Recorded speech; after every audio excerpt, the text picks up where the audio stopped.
we're doing good.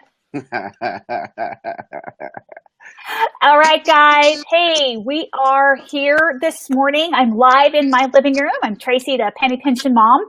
And today we're going to do something a little different. Most of the time when I get on here, we're talking saving money, grocery tips, all that kind of stuff. But recently we shared a really great video, and I was just floored and amazed when I checked my inbox, and lo and behold, I had an email from the person in the video, Derrick Culpepper. Yes, ma'am. And so I thought that it would be really fun to talk to him and, get his take on a dad. We're all moms, or most of us on our page are moms. But, with all the negative going on in the world, we need to see the positive. And that's why we shared your video, Derrick, because it was so positive and so uplifting. So what led you to want to do these videos with your kids and then share them with everybody? I can tell you, with this particular video that the whole world is seeing, it was really meant for my wife only. But what took place, because when my wife and I, when we're out of town, either working or out of town on a trip or whatnot, we'll send each other pictures of the kids or pictures of us doing activities. And so on the particular video that's in question, I was doing the video with me and my daughter, and I tried to send it to my wife directly through a text message, but the file was too large. Oh, no. Right.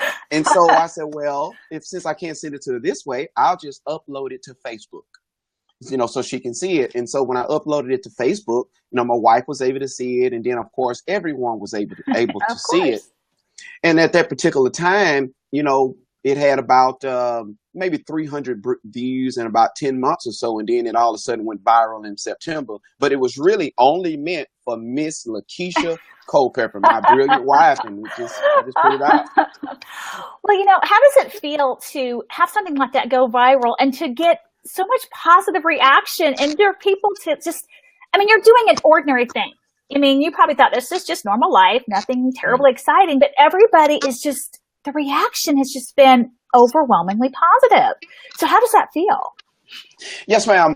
When it first started to go viral, it was really a good feeling. I was really at awe to see that many people begin to like the video, because when I found out it was going viral, I was tagged by the daughter of a good friend of mine named Kelvin Thomas, who's actually my mentor. His daughter tagged me in the video and said, "Look who's going viral." And at that point, it had 5,000 views. So I looked at it. It was 456, which I hadn't looked at it in a while, because, in Facebook, it just goes down in your live videos. So I wasn't thinking anything about it. And when I seen, it go up to 5,000, I was like, my eyes just flew open, and I'm like, what's happening here? So it was a really, it was a really good feeling to know that someone out there really found hope in the moment that they seen captured by me and my daughter. Oh, that's great. That's great. So I've also seen you have some other videos. You showed me some of those, and they were just as awesome as the other ones. So is this something you guys normally do? Are you like a video loving family that you guys record videos and you're just putting it out there? Or did this thing going viral kind of catapult you into wanting to go this direction? I'm going to be honest with you. That's how we are all the time. So I love it. I love it. And that's what make a lot of people go back and look at the video, because I always tell people, go back and see what I was doing before that moment, before that video went viral. And I've been doing this with my kids before Linda was born. If you look at my YouTube channel, you'll see me spending time with my son when he was like 4 or 5 on a 4-wheeler. And then you'll see my other daughter, Christine, when she was just as young as Linda. So that's what makes it more powerful, when people go back and see, what was I doing before September the 22nd? And then they see, this is normal for us. This is normal for my wife and I to want to spend time with our kids and to do it. And then, I can say, I have other videos before the one that went viral and after. So because it's a normal part of life for us, it's nothing new to us. It's just something that we do as a family all the time. I just love that, and I just feel like, we were talking about all this negative in the world, and it's just so uplifting to see that there are just normal families, people just like me, doing the same thing day in and day out. So what do you think, from the father's perspective, what is the most important thing that you do for your kids every single day? I affirm them and I let them know that they are important. I let them know that their life is worthy to be lived. I let them know that because the Lord has allowed you to be alive today, there's work for you to do, and there's someone that you can be nice and kind to. But saying that to a kid is one thing. Actually, them seeing us as parents do it is another. So we believe here at our household to practice hospitality. We believe, we can be kind to our kids. We can talk to them nice. I also always tell my oldest son and daughter when they spat sometime, treat each other like you treat friends when they come over here. You treat your friends nice, right? Yeah, exactly. Yeah, absolutely. Right. So we practice hospitality. We practice patience, love, concern, care. We practice meeting our kids where they are. I can't treat Linda like she's 18 or treat DJ like he's 18. He's only 15 in the 9th grade. And so my wife and I learned to meet our kids where they are and to be a living example in the home and outside of the home of what it is to be caring and loving and to be a good lead by example for our children. I just love that. And it's so funny you talk about that, your friends thing. My youngest, she's 8, and so she tends to get a little sassy from time to time. And so I actually use the statement, okay, would you speak to your teacher like that? If you were in school or you're another adult, would you treat them the way that you're treating me? And it gives them that something to think about that, I wouldn't do that. Or like you say with your friends, I would probably talk to my friends better than I'm talking to you. So I love that. That's something that it just affirms that their parents, just like you and I, we're all thinking the same thing. Right. We just want our kids to be good people, and we want respect, and we want them to be happy and well-adjusted. And like I tell my kids every day, I want you to know you're loved. Every single day of the week, my kids, they can't go out the door for school with me yelling, love you. And they yell Correct. at that. And it's the hugs and it's that positive stuff that we give to them. And from a mom, it's easy, at least from what I see, compassion and showing that love seems to be a little simpler for women. What do you feel like from dads? Do you feel like for a dad it's a little more of a struggle, or is it something that comes natural to you, or is it something you work at? For a dad, I think it's more work, because I believe moms and women are naturally nurturers of children. Fathers are not. Even traditionally, when I just go back as far as my youth, I saw my grandfather working all the time. I saw, because I wasn't raised with my dad. I never lived with my dad. I saw my grandfather working all the time. I saw him getting home late in the evening, but my grandmother didn't work. So when we left for school that morning and we came back from school that evening, she was there and my mom was working and hadn't got home yet. So I saw the nurturing side. But for a man that's challenged to work and want to do stuff with our hands, maybe be kind of a tough guy, maybe. So for us, we have to learn that other side that's down in us, where we can nurture and be soft with kids. Because if you notice in my videos, I'll talk to Linda kind of like she talks to me at times. And then I'm soft with her. I dance and do all of those funny things that most men may find, what is he doing that?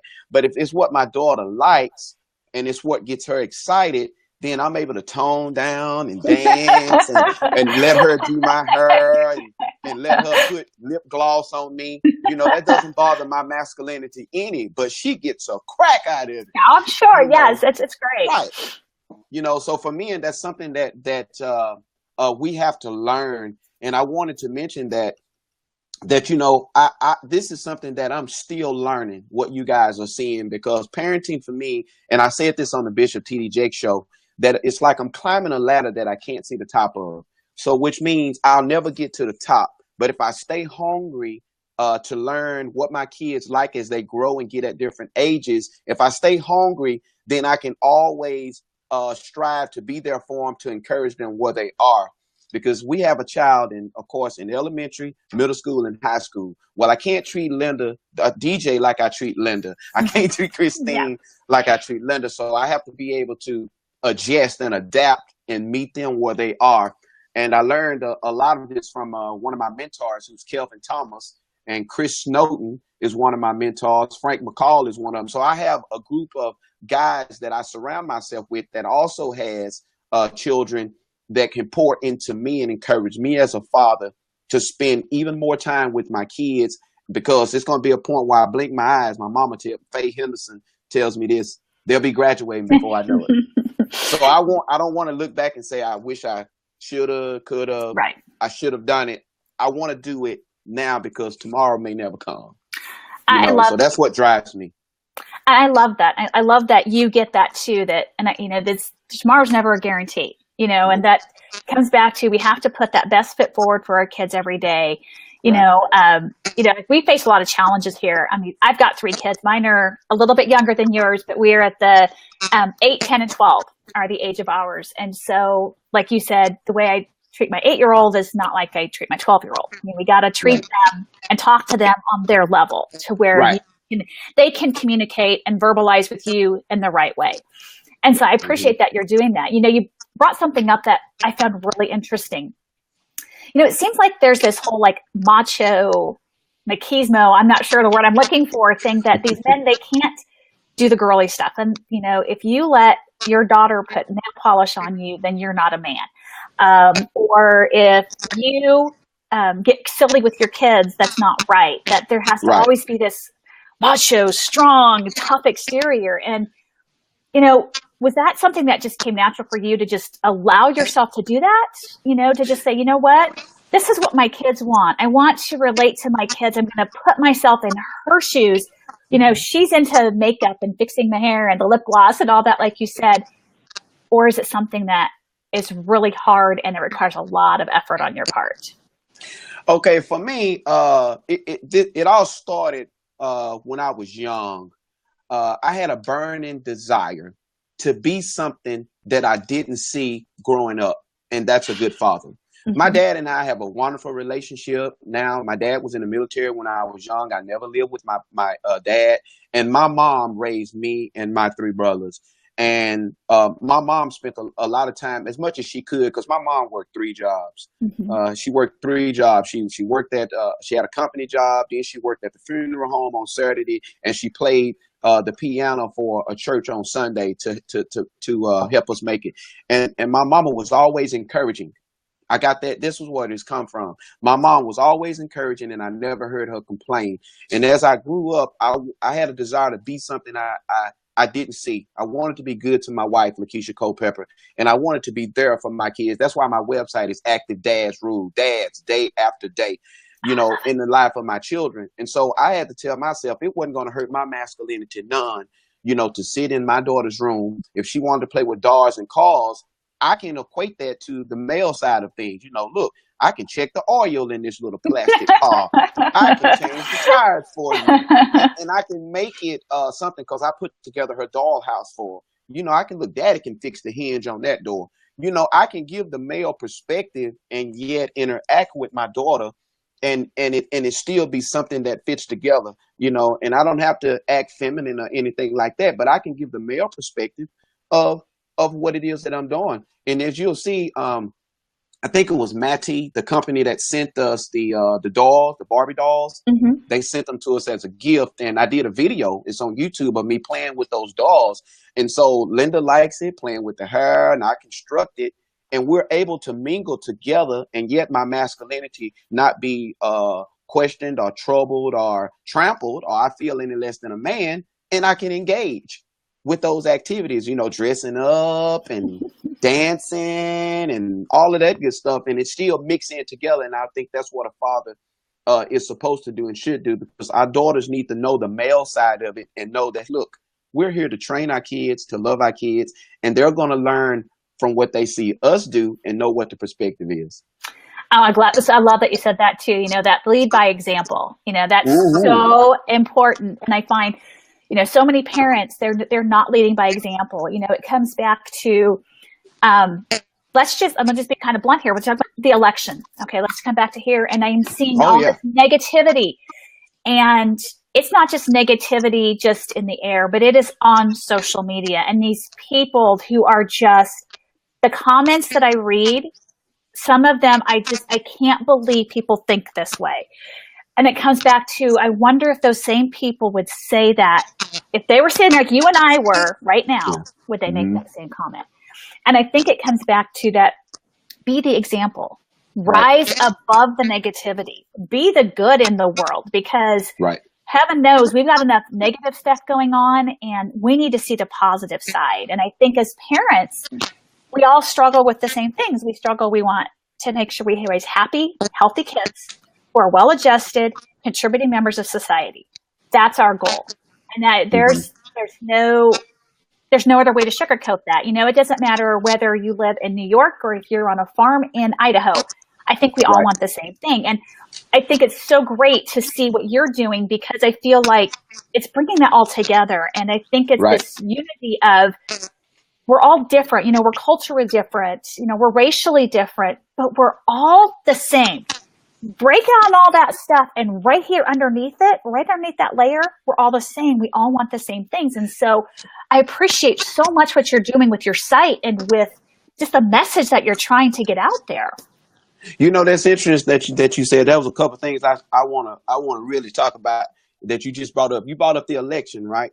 Yeah. So, you know, with all the stuff that was going on in November, all the bashing, all of the candidates, this and that, right?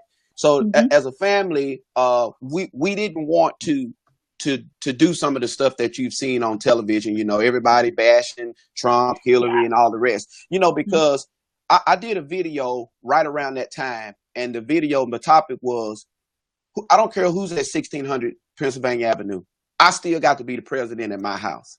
My kids, they're going to watch what daddy does. They're going to listen to what daddy say. And that's what they're going to learn from. My son, he's a freshman in high school, and he came home, and my daughter, she's in 7th grade, and they were talking about, people were talking about the election, and a lot of kids were talking about bashing the candidates, right? And I said to myself, I wonder where that come from.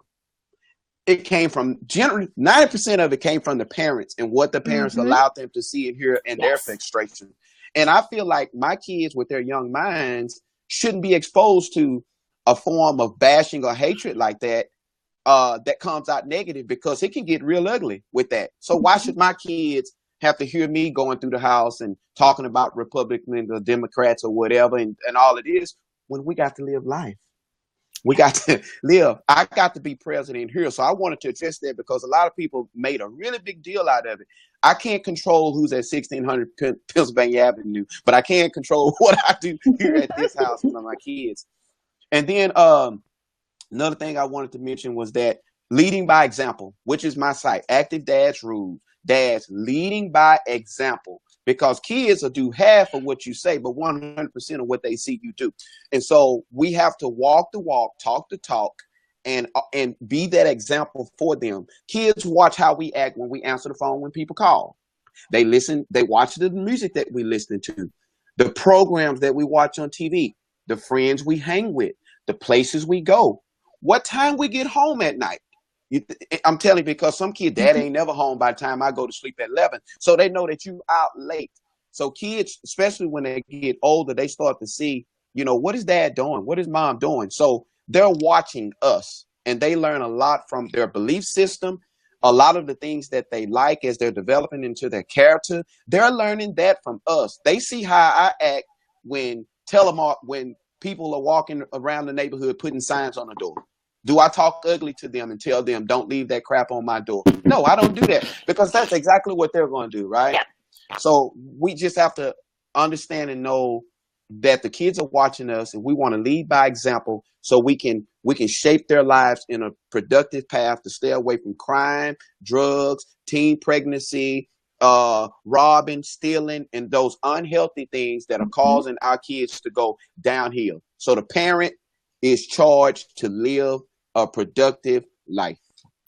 I agree with you so much, you know, and it's really interesting you say that, because like when we were going through, when the election was going on, my husband and I had a lot of discussions behind closed doors when the kids were in bed, and we would have our heart-to-heart discussions.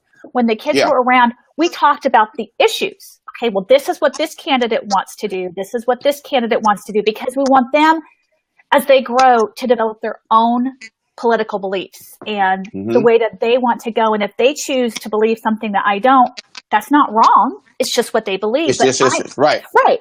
But it's not up for me to tell them, well, you're wrong to support Hillary or you're wrong to support Trump. That's not right. Right. I can remember my son coming home from school crying because one of the boys told him that anybody whose mom or dad voted for Trump is an idiot. And he was in tears because he's like, Mom. And I was like, well, honey, I'm like, that did not come from him. He heard that somewhere else. And it broke my heart, not just for my son, but for that little boy who said, yeah, I told my kids the day of the election, I told my kids, I don't care what happens at 1600 Pennsylvania Avenue. You go to school, you learn your lesson, you keep a good attitude. If don't get into no argumentative debate about the candidates, because you want to make sure you keep yourself calm and straight, and don't get into no big debacle. And because when my kids came from school, they were saying that a lot of kids were sad because of what happened on the election, and they were angry. So then you talking about their school being affected, their social behavior being affected, and then just overall just them being down because their candidate didn't win, or their parents' candidate didn't win. Mm-hmm. And so I didn't want my kids, look, you go to school and get your lesson. Whatever happens, happen. You come on back home, and we're going to keep our routine going. But don't let it affect you in the heart, an adult issue. Affect you in the heart. You just do what you got to do. Yeah, and I think that I think it's a lesson that, it's easy for us to say this, and I even struggle with it, day to day, because you have to have a conscious effort of what you're saying and what you're doing. And so none of us are perfect. We're going to screw up. And, all I can do is when I mess up is say, okay, I'm not going to do that again, or I'm going to try not to do that again. I'm going to try to be a better mom and, apologize to my kids. Hey, you know what? I'm really sorry. I shouldn't have yelled, or I shouldn't have said that, because I feel like when my kids see me apologize, it humanizes me a little more. And I'm not, it's just, I'm a real person just like them. And to let them know that, you guys are going to make mistakes your whole life, and that's okay. But it's the way you handle those mistakes. So, you started your site. What led you, I'm going to come back to your site because it interests me so much. So did you just start this because you just felt empowered to want to help dads, or what kind of led you to get that site going? I started it because I wanted to encourage, motivate, and inspire dads to spend more quality time with their children. Because in our society, if you look at some statistical data, it will suggest that fathers are leaving the home. I read an article, I think it was by the Washington Post right around 2012, that suggested, hey, what are daddies at? Why is everybody leaving the home? And I said to myself, I'll be darned if I let that happen to me. I won't be a part of this negative statistic. I'm going to be a part of the dads of the millions of dads that are home, and then challenge even more dads to spend time with their kids, because time spent is better than money spent. And I'm real passionate about that because, like I said, again, I wasn't raised with my dad. So I had a burning desire in my heart to say, you know what, God, bless me with a job and a career, and bless me to want to spend more time with my kids. It's not a burden to me to spend time with Linda in the morning before I go to work, and on Saturday morning spend time with my son running, because he's training for football, and to spend time playing basketball with my daughter that she's passionate about, and spend time with Miss Culpepper, the queen of this house that you guys don't see much, but if it wasn't for her, none of this would even be possible. And so I wanted to challenge other dads, because even in the Black community, there's a deficit, according to statistics, that 60% of the fathers aren't there. I don't want to be in that 60. I want to be in that 40, and I want to take some people in the 60 and pull them up to the 40 so we can make this thing turn around and let people know, if I can do it, you can do it. And I want to challenge, man, and that's what I've been doing. I've been having some speaking engagements, and I've actually opened up, my wife and I talked about it, open up for us to make appearances, commercials, and ads, and go and meet people, go to functions, to inspire and encourage families to spend more time together. So that's my mission, is to challenge men, get more involved with your children's lives, because we don't want the penitentiary to raise them. We don't want the special assignment center to raise them. We don't want the juvenile detention officer knocking on the door. So as fathers, we can lead by example, and that actually helps the women and the wives. Think about, that's why you say, even a lot of my comments, that millions of them that I've read have been left by women. Mostly probably 75% women and 25% men, because when fathers get involved and we're actively engaged in the lives of our kids, it frees up the wife, the mother, or the woman to be whom the Lord has called them to be, and not have to worry about raising a child by themselves, because dad is involved with the kids. And so that's why you guys see me and Linda in the mornings, because why? I want to help my wife, Lakeisha Culpepper, have her time to get ready in the morning. And especially if I'm here, then I should get up and do it. I should get up and cook breakfast. I should clean up the house. I should do these things to free her up to do what she needs to do and be the mom that she's been called to be. So I put that responsibility on my shoulder like this soup coach.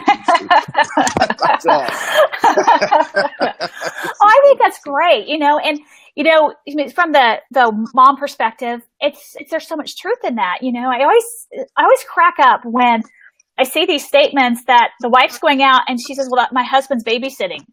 He's not babysitting. He's watching his kids. He's not babysitting. That's right. They ain't babysitting. I don't get that. They belong to him. That ain't babysitting. Exactly. Right. It's not babysitting. He's just watching his kids. That's where I'm blessed, because my husband does the same thing. He gets engaged with our kids and spends time with each of them doing what they want. In fact, this last spring break, on Friday, he took the day off of work and he said, "Okay, this is your day." And each one of our kids, different ages, different interests. My daughter's into art, like she likes to sketch and draw. My son's into music, guitars, all of that. In fact, his favorite band's AC/DC, 10 years old AC/DC fan. But, and then my youngest is just into just simple things, coloring and playing games. He said, "Okay, each of you get to go to whatever store you want." He stopped at 3 different stores and did what they wanted and spent 30 minutes at least to an hour in each store looking at what they wanted. My son got to play some drums at the guitar store, looked at different guitars. My husband had no interest in it, and he said, "But it's so important to them, and I want them to know I'm here, and I'm listening, and I'm engaged, and I'm their dad." And so, that translates into our home. He does the same thing. And so I love that you're trying to send this positive message to men that, come on, Dad, get off of the couch from sitting by the TV and engage your kids. Play with them. It doesn't take much. It just does not take much. That's interesting that you say that, because some people ask me, how do I spend this much time with my kids?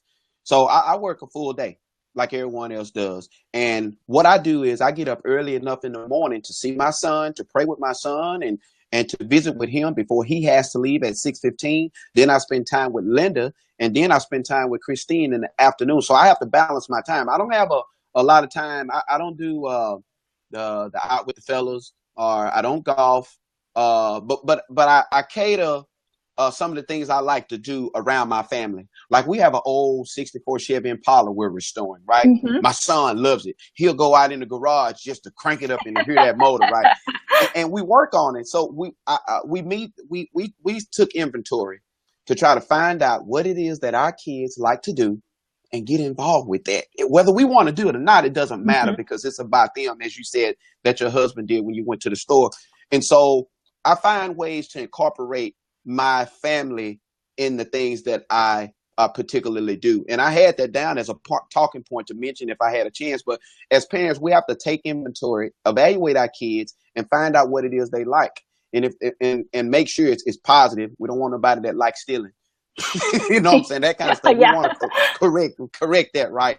But find it and then do those things, and you'll be surprised. You'll speak 2 hours, 3 hours. Well, that's time spent doing something positive, talking to them, and then if there are some things that need to be corrected, it'll start to weed them out because of the feeling and the emotion that the kids feels, knowing that they're loved, knowing that, look, Dad went to the comic book store with me for 30 minutes and didn't rush me. He wasn't looking all impatient on the face, wasn't hitting the hands. So then they'll look forward to it again and again, and it'll begin to weed out the things that may not be as desirable. And so, and that's what my wife and I have decided to do with our kids. And one more point I wanted to mention, you mentioned saying sorry to your kids, right? When you're wrong. Yes. That is one of the biggest healers of the soul ever known to mankind. Because my wife and I talk about this, if I yell at my son or my daughter because I have an issue, then to go back and say, hey, son, I could have handled that differently. I'm sorry. Linda the same way. Christine the same way. My wife is the same way. Same way. So when we go back and tell them, look, Daddy was wrong. I shouldn't have said it that way or done it that way. That is the most greatest healing power known to mankind, is to ask for a child for forgiveness, because they need to know, as parents, we mess up too. We don't have all the answers. There are some things we don't do correctly, and we mess up too. And it's okay to say, I'm sorry. Matter of fact, let me show you something real quick. Yeah. Let me show you something. What's posted here? Make it like this. You see that? Oh, yes. If you can read it good, but it says, in this house, we are real. We give hugs. We love. We forgive. We make mistakes. We are patient. We say, I'm sorry. We really do loud. We have fun, and we give second chances. So this is on the stairway, so everybody can see it when you come in the house. When the kids get ready to go upstairs, and then when we're in the kitchen, we have that reminder around to show us, hey, this is what we do in this house. And this is what we practice with one another. And so we keep that reminder written on the wall, and it will always be there. As long as we live here, it'll be there. We move, we're going to put up another one in the other house that we go to.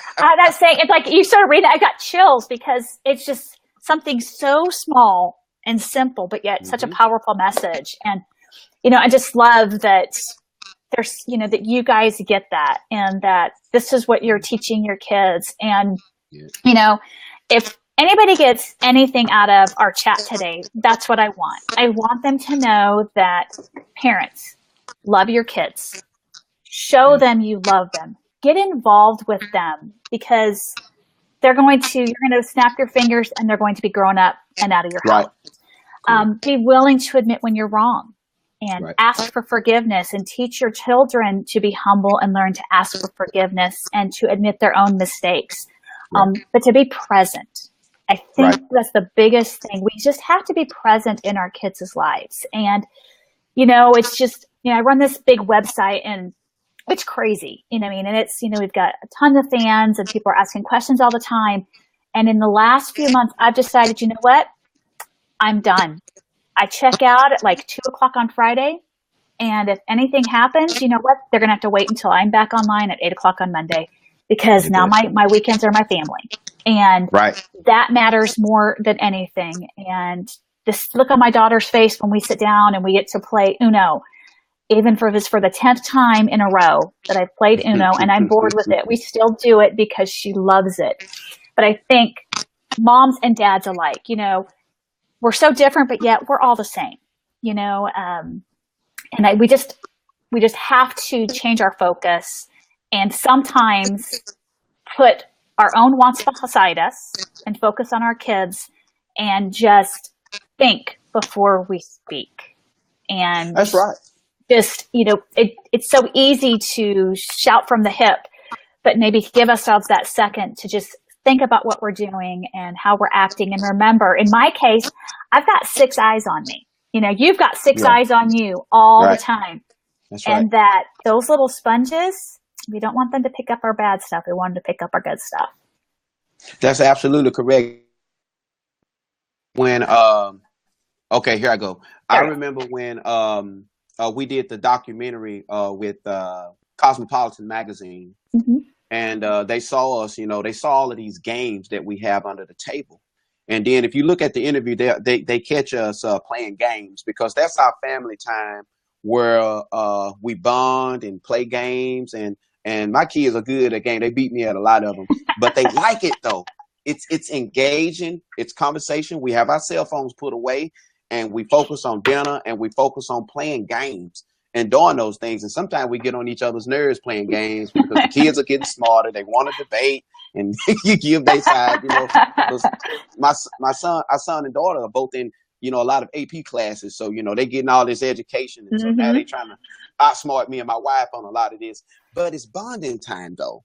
And my wife and I understood that when we started having kids, it was going to be certainly about us keeping our relationship foundation strong, husband and wife, and spending time together, but knowing that we need to pour into our kids and be an example and spend time with them. So when they're released out into the world after they graduate and go off to college, when dad is not the one to come fix breakfast anymore, they're going to rely off of what we as parents have taught them.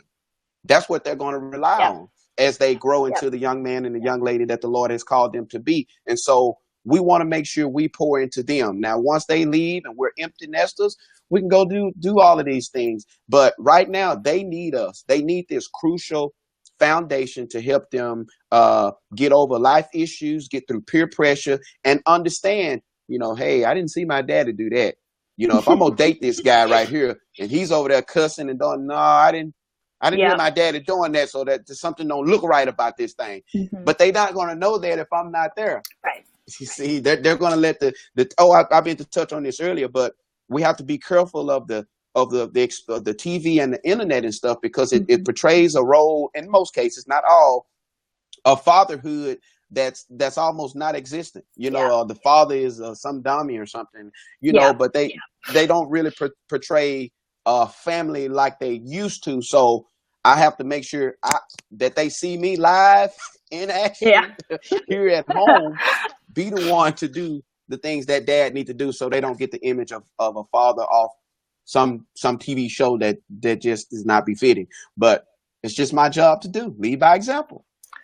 Yeah, I just love that. And, I want to, I'm going to kind of wrap this up now. We've been on about 30 minutes. I just want to thank you for taking the time to come in here and talk to our readers, because like I said, they always get the mom perspective, and I know they've seen your video, and it's always interesting to get a little bit of that behind the scenes information and get to know the person, because watching a 1-minute clip does not really give you enough perspective.